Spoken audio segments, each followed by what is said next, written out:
estudyante nagagraduate sa kolehiyo, pinatay ng adik, may due process? Wala, di ba? So kaya kayo dyan, kayo, nang sinasabi nyo, you are after for human rights, tigilan nyo ho kami.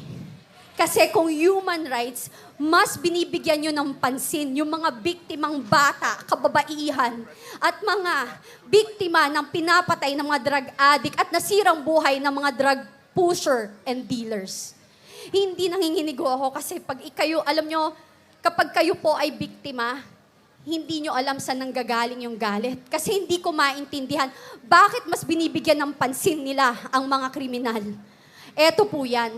Nung naging addict po kayo, yung pamilya nyo, kamag-anak nyo, choice nila yan. Yung nagbenta sila ng droga, choice nila yan.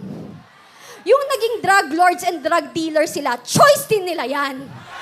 Pero yung mga naging biktima ng mga yan, ng drug dealers, ng drug addicts, saka drug pushers, hindi ho nila choice na maging biktima.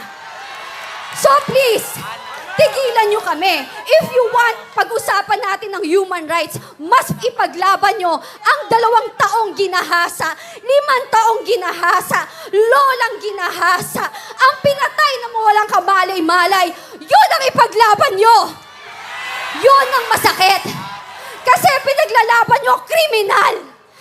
Pinaglalaban nyo mga walang kwenta. I'm sorry, hindi ako sorry, not sorry. Kasi napaka-peke. This is not about human rights. This is a political assassination. Kasi kung kampante kayo at talagang confident kayo na ang liderato nyo ay nasa tama at okay, hindi kayo manggigipit ng tao.